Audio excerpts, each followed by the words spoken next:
Eccoci qua ragazzi, salve a tutti, bentornati sul canale e benvenuti in questo nuovo contenuto con le ultime in casa Napoli per quanto riguarda l'ennesimo calciatore indisponibile di questa stagione. Ovviamente parliamo di Lobotka, affaticamento, contusione, infortunio.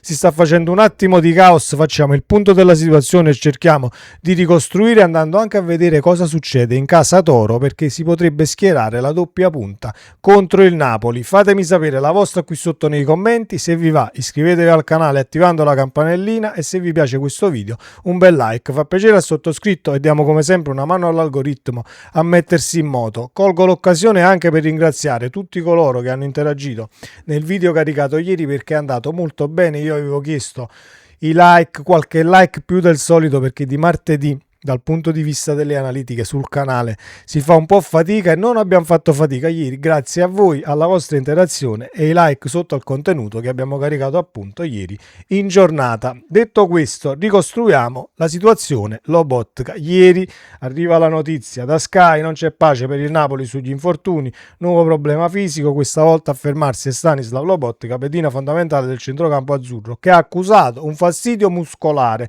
questo ieri, proprio nei giorni che precedono la sfida col Torino. Stamattina, Calcio Napoli 24, nessun nuovo infortunio in allenamento per Stanislav Lobotka, ma un sovraccarico muscolare al bicipite femorale rimediato nella sfida contro l'Hellas. Il centrocampista slovacco è riuscito al 73esimo di Verona-Napoli lasciando il posto a Gilmour. Si tratta di un fastidio che si trascina dalla gara del Bentecoti. Un fastidio stamattina. Oggi pomeriggio le ultime e aggiornamenti dopo gli esami per Lobotka. Arrivano aggiornamenti sulle condizioni di Stanislav Lobotka dopo gli esami svolti nelle ultime ore, notizia delle 15:20, quindi molto recente. Il regista del Napoli avrebbe riportato probabilmente solo una contusione, ma lo staff preferisce procedere con cautela. Il centrocampista si è recato 2 volte in 48 ore alla clinica Pineta Grande per ulteriori controlli. La sensazione è che non riuscirà a recuperare per la sfida di venerdì contro il Torino. Escluse le lesioni, l'obiettivo potrebbe diventare il rientro contro il Lecce, anche se al momento è difficile fare previsioni. La buona notizia è che non sembrano appunto esserci lesioni, Lobotka si è fermato subito al primo segnale e quindi tutto da aggiornare per quanto riguarda l'eventuale rientro. Ecco perché ho ricostruito, perché ieri era un infortunio, poi c'è un affaticamento, poi oggi è una contusione. Non c'è tanta chiarezza come non c'è stata finora dal punto di vista poi della comunicazione e ciò che abbiamo saputo per quanto riguarda gli infortuni fino ad oggi, ma quindi restano nella normalità, ecco, questo caos nel non sapere cosa ha il nostro Lobo. Detto questo, come ci mettiamo in mediana? Ovviamente abbiamo recuperato Gilmour e la scelta dovrebbe essere Gilmour-Elmas in mediana per sostituire Lobotka, però abbiamo un Gilmour che ha giocato 11 minuti contro la Roma, 17 minuti li ha fatti contro il Verona e a Bergamo ovviamente non è entrato, quindi non è che dal punto di vista del minutaggio abbia visto tanto campo, abbia recuperato del tutto, però bisogna comunque schierarlo dall'inizio perché anche se Anghissà sarà convocato e le ultime sono molto confortanti per la convocazione di Zambo, c'è la situazione De Bruyne. Su De Bruyne ci dice ovviamente la notizia: Kevin De Bruyne decide Conte, è apparso in grande forma ma la sua convocazione deciderà Antonio Conte. Il tecnico sta facendo le sue valutazioni tra oggi e domani nel corso dell'allenamento. Ovviamente l'allenatore deciderà della sua convocazione. Mo non sto dicendo che se De Bruyne viene convocato gioca De Bruyne-Elmas, comunque la scelta ricade su Gilmour-Elmas e far rifiatare poi lo scozzese nel caso non riesce a portare avanti più di 45 minuti. Entra Zambo, però dobbiamo vedere poi come entra e quanto riesce a stare sul pezzo il nostro Zambone.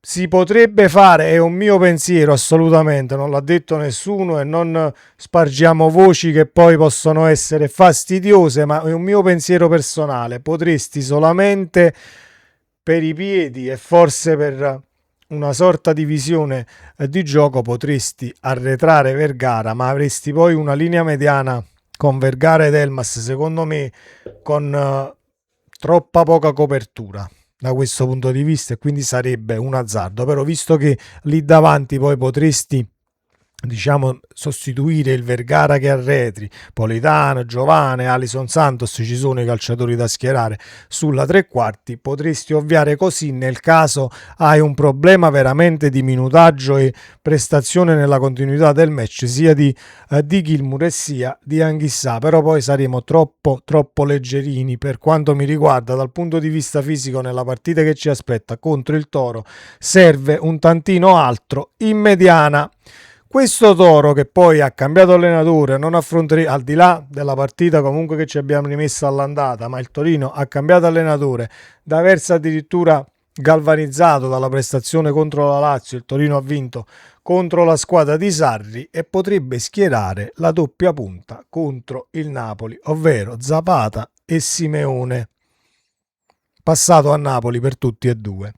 Un esordio che ha subito acceso l'entusiasmo e curiosità. Il nuovo Torino targato Roberto D'Aversa riparte dalla vittoria contro la Lazio e soprattutto da una coppia d'attacco che ha subito dato segnali importanti. Zapata e Simeone, due centravanti veri scelti insieme dal primo minuto per guidare la fase granata. Contro la squadra di Sarri la risposta è stata immediata, Simeone ha aperto le marcature mentre Zapata ha chiuso i conti con il gol del 2-0, ma oltre alle reti a convincere è stata soprattutto la prestazione complessiva dei due attaccanti. Movimento continuo, pressing, sacrificio e grande partecipazione alla manovra. Il Ciolito ha agito da seconda punta muovendosi su tutto il fronte offensivo, mentre Zapata ha lavorato molto anche lontano dall'area di rigore, dialogando spesso con i centrocampisti. Quindi Zapata da centravanti, tra virgolette, boa, fa salire la squadra, smista e quant'altro, e Simeone che comunque diventa difficile da seguire se diciamo si muove su tutto il fronte d'attacco e quindi sui nostri marcatori non è che metti un uomo su Simeone e lo vai a seguire per tutto il fronte d'attacco, è lui che cambierà comunque marcatore in base alla situazione. Dobbiamo essere pronti a tutto e farci trovare pronti, soprattutto con questo Torino, perché poi entra anche in gioco, al di là la prestazione contro la Lazio, il risultato positivo, sono tutte cose che comunque pesano sulla bilancia dal punto di vista del continuare, diciamo, a far bene. C'è anche la situazione nuovo allenatore. Quando entra un nuovo allenatore, di solito le prime 3-4 settimane, 2-3 settimane, mettiamola come volete, la squadra comunque è galvanizzata, in primis se c'erano, diciamo, attriti con l'allenatore che è andato via, e quindi tutti quanti un po' cercano di alzare un tantino l'asticella per quanto riguarda la prestazione. Sarà una partita molto ma molto complicata, poi ci arriveremo a ridosso del match, andremo a vedere le probabili formazioni e ne sapremo anche qualcosina di più per quanto riguarda il nostro Napoli, che dal punto di vista difensivo comunque presenterà la stessa linea, perché non è che crescono come i fiori i difensori, quelli là che si sono rotti e non ce li abbiamo, quelli che sono rimasti sono contati, e quindi diventa poi una scelta abbastanza telefonata la linea di difesa. Vedremo poi come ci metteremo in campo, le probabili formazioni, ci torniamo in un nuovo contenuto a ridosso del match venerdì o addirittura domani, se abbiamo notizie un tantino più certe per chi scenderà in campo. Ultima ma non ultima, perché ne abbiamo parlato anche nei commenti sotto all'ultimo contenuto, la situazione Lucca. Il Napoli comunque l'ha riscattato, sta in prestito in Inghilterra, è stato messo in tribuna dal Nottingham Forest e quindi sarà un problema che ci faremo sicuramente a giugno quando rientra, ma bisogna trovargli una sistemazione e una squadra, perché non credo che poi dopo aver assaggiato solo per un pochino i campi della Premier torna un Lucca completamente nuovo e diciamo in grande spolvero. L'abbiamo visto e abbiamo anche seguito alcuni highlights, non è andata molto bene in quel d'Inghilterra e non andrà molto bene in quel d'Inghilterra, visto che già i tifosi mormorano, non lo vogliono assolutamente. È stato messo in tribuna perché ovviamente qualche scelta ce l'ha in panchina. Tu Nottingham Forest, ti serviva una punta di peso ma non l'hai trovata. Forse c'è solo il peso e l'altezza, ma dal punto di vista tecnico non abbiamo visto niente noi, figuriamoci se le volete vedere voi in Inghilterra dopo qualche giornata e qualche scampolo di partita che è stato giocato. Anzi, noi qualcosa abbiamo visto, puntualmente davanti alla porta qualche situazione decisiva o qualche gol che poteva fare a ridosso dei finali di match che potevano poi, quando pareggiare una partita, quando potevi andare sopra l'avversario, non si è mai fatto trovare pronto all'appuntamento, quindi anche lì calma piatta, elettrocardiogramma piatto, e quindi vedremo in quel di giugno come andrà a finire, giugno, luglio, poi quando inizia la sessione di mercato. Ma non ci sarà solo Lucca, poi facciamo il punto per tutti i rientri e tutti i calciatori che il Napoli comunque ha in giro per il mondo, prestati dovunque, che nelle ultime 3-4 sessioni di mercato comunque abbiamo acquistato per poi prestare 6 mesi dopo. Abbiamo fatto un tantino di macello